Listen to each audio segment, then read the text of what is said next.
Pulling, who's Abby Pulling's dad, the Formula 1 Academy champion from last year, but he had the same bike, same colour, same number as well, so weird. I wonder if there's any relationship there. It does seem a bit weird as well, if it's all that similar. Right, the lights are red, the lights are going to go out, and away we go. Who's going to hook up nicely? It looks like Morgan's managed to drop that clutch beautifully, and he's going to lead the way down into the first corner in fine style. Let's see if it works out. Yep, that is Morgan Creasy heading the field. And again, this is just a kind of one-off thing for Morgan, isn't it? Is he going to come out and play at Cowell? Do we got any confirmation? He never knows what Morgan's going to do. We'll probably find out Saturday morning when we're at Cadwell. You know what? Exactly. That is his home circuit at the end of the day, isn't it? Yeah, I mean, it's less than an hour away for us. Well, I say us, we're quite close together in where we live. Yeah, yeah, it's a local circuit. It'd be good to see him out there on a CB500. I think he's teasing it, but yeah, he's teasing the idea. But oh, that would be brilliant. That really would put the old he's dropped down to fourth here though, Keith. He must have had a big wobble somewhere then, because he certainly got the whole shot there. But you're right, the triple timing beams over the top there. We don't get any confirmation as to the minor placings, but it's Tyler Donovan who leads the way. Now this would be certainly special if he can hang on, but Tyler it seems to fade during the race, doesn't he? Or the others maybe find a little bit more pace. I'm not sure, because Tyler made a good start last time. He certainly knows how to get away, the youngster. The young man from down in Kent there works at JD Sport, and right now he's got Kieran Smith on his tail, and that is somebody you don't want to see in your mirrors, because you're going to be seeing him at the front of you very shortly. You just know it, don't you? Kieran knows how to stalk people, and obviously this time in the ultra class he doesn't have the same bike disadvantage, Kieran Smith, as he does in the power bikes. So up they go. Daryl Dance I can see in a solid third there. Then it's Morgan behind him, as coming out of Goddard's for the first time it is Tyler Donovan leading Kieran Smith, who has trouble keeping his front end on the ground. Daryl Dance looking to take advantage of that little faux pas as they come across the line. Creasy was 1 second or so behind. Fastest second sector showing as being Daryl Dance at this stage. Creasy, Fernwood, Swire, Russo, good start from him, but he's still got Corkett behind him by 1/10 of a second as well, so that battle has got to go on. Kilty, Biswell, Green, Rose, Hinnells, Firth, Wren, Stagg, McPherson, Ovell, Beasley, Horsfall, Wallace, Bates and Fagg. So that is your top 24, because that's all we've got in this race as we wait for the leaders to come back into our view up there at Schwantz Curve. And is there any change there at all? I think the change there is that Kieran Smith has dropped down to third place from what we can see. Yeah, I'm glad you confirmed that. Race leader's gone a little bit wide there and has dropped one, if not two positions. And yep, Kieran Smith moves up into second place. So the race leader, Tyler Donovan now is leading. That would have been Daryl Dance who was leading then. So yeah, Daryl's got to have made a bit of a mistake. And Creasy goes fastest of all of them. So changing the extremes as well as it went in towards sector number 2. Darren Corkett now found his way through on the 69 of Tony Russo, but the race leaders heading in towards the chicane through the right, through the left. Kieran Smith leads the way from Tyler Donovan now. Daryl Dance, Morgan Creasy and James Fern. And there's a bit of a gap back to Clinton Wood and Connor Swire. Creasy's going down the inside. Doctor's dangle there from Dance, and Creasy doesn't quite manage to get past. So out they come, and it is indeed Smith leading Donovan from Dance. This is a critical championship battle, obviously.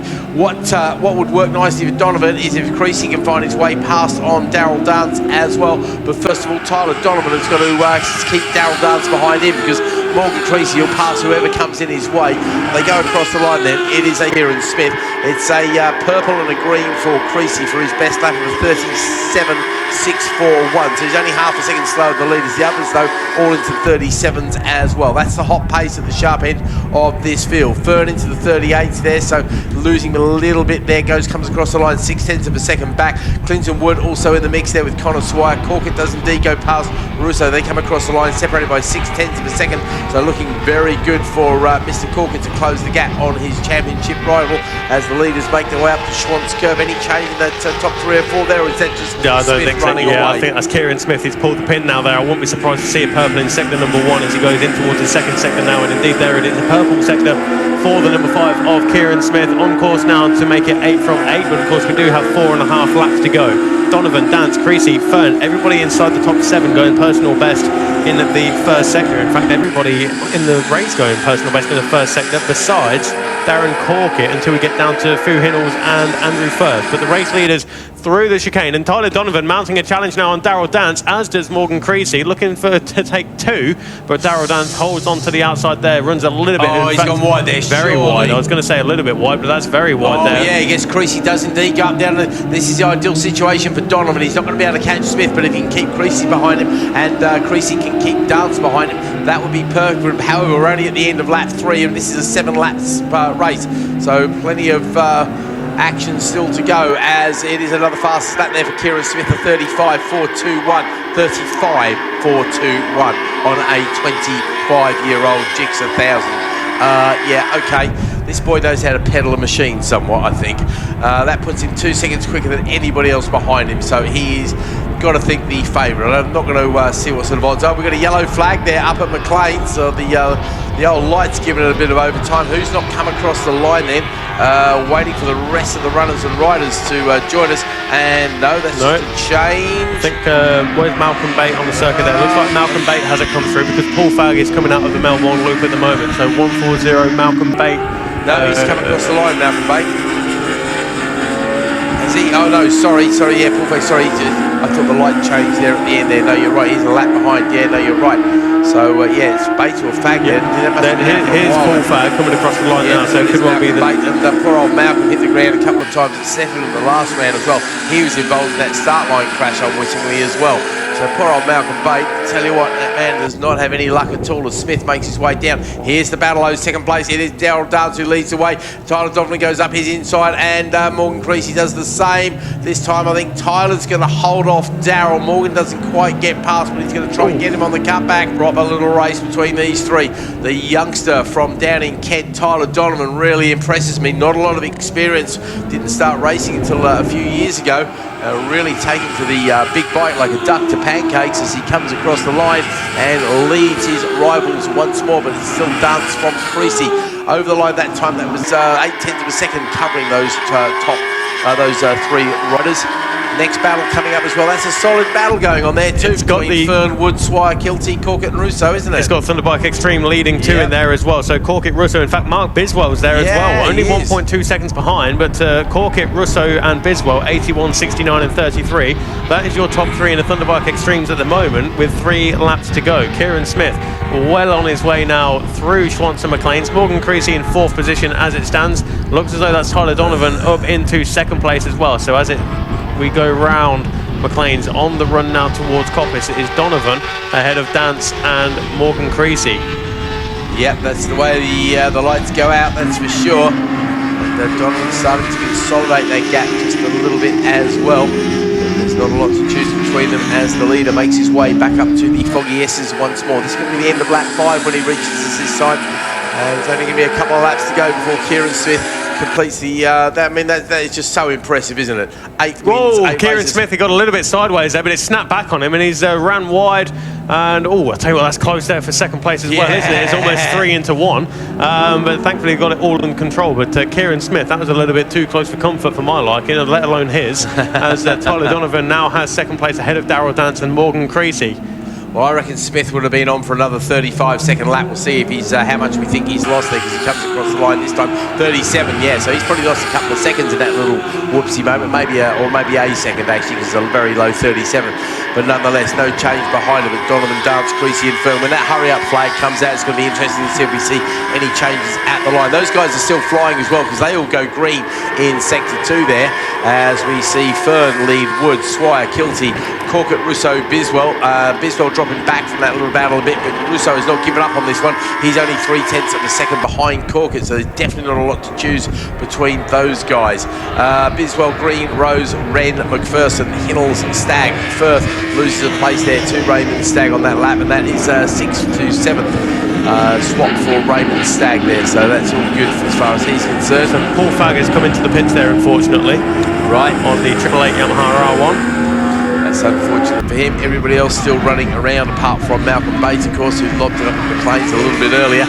Leaders back up to Coppice again, making their way down the straight. It's an unnamed straight, that one, isn't it? I'm surprised about that. You think there's enough people we can name a straight after as he makes his way down. into the Melbourne Loop once again. Now this time Tyler Donovan is starting to consolidate. That is the first time the three of them haven't got into that corner at the Melbourne Loop without somebody trying to overtake one or two other bikes. So Tyler Donovan, he's got his head in the shed. He is desperate to get this second place. That would be cap off a great weekend, especially if Daryl Dance finishes there in fourth place. That'll be 7 points closer in the championship as far as he's concerned after another good weekend. Well, we'll wait and see, because I know who else wants a silver medal on his dashboard on the drive home. Mr. Creasy. Is he Horncastle or somewhere? Spalding. Spalding, there we go. So anyway, back to rural Lincolnshire. Best place in the world? Well, I used to live there, but I was a small child at the time, so I can't sing its appreciation too loudly. Look at Smith, still gets a purple in sector 2, so there's a faster lap out there, 35.5. Yeah, he lost about a second and a half of that big moment down there, I reckon. But he's no losing anything here. One lap to go. We are on the last lap. Yep, no, indeed. So I was wondering if Mr. Donovan's going to keep his concentration. Here comes Creasy, though. Creasy coming quickly. Have a look up at McLean's. That is Morgan trying to take the wider line. Donovan is definitely not set in stone as far as his second place goes. He should be safe ahead of Dance as long as he can stay somewhere there or thereabouts. They've got into Coppice. Slightly different lines to the two of them. Looking at the way the gap changed just a little bit coming in. It's going to be interesting to see if we see anything. We know Creasy is strong into the loop there. Here comes Smith, though. He powers his way out of Foggies. He's going to head down to the loop. Don't care about you, Kieran. Nothing personal, but you're on for 8 out of 8. Here comes Donovan. Creasy, a little bit more speed coming down. Has he got enough to close? He sees a bike length there. He's going to go deep. Donovan's going to try and hold to the outside. Dance tries to move in to make the mess. If there's any bit of a problem there, Creasy's going to run it wide. Oh, Darryl's up the inside of Donovan as well. Yeah, Donovan loses out, but Donovan fights straight back at Dance there, side by side into God. Oh, they tip out of my sight. Creasy is surely going to take the second place. Wait for him to come out of the corner, and Donovan just hangs on to that third place as Creasy takes the silver medal. The two get on fine. They've had a bit of history there, but we're having a drink with a pair of them last night, both chatting away quite happily. Daryl Darnford is just missing out. So covering those three of them over the second, there was about a quarter of a second between three of them across the line there. Kieran Smith, though, 8 from 8. What can you say about that? That's why he's our rider of the day. There's no argument there at all. Fern, Swire, Wood, Kilty, then Corkett doesn't beat Russo by half a second, so that makes that championship a little bit more exciting. Again, we are at the halfway point, so there's plenty of points to be won or lost. Couple of PBs coming in from Corkett and Russo on that lap, actually. And yeah, Corkett about 0.2 of a second quicker than Russo on that one. Biswell finishes in third in that particular class. The rest of the runners and riders make their way over the line as we conclude the weekend. Ladies and gentlemen, that is the end of the action here today at Donington Park. We're going to be back with you on the 6th and 7th of July at Cadwell Park. So we'll hope to see you all there. Once again, thank you to all the hundreds of volunteers who work so hard in the background to make this show happen. We genuinely appreciate everything everybody does. Please have a safe drive home. See you in a few weeks.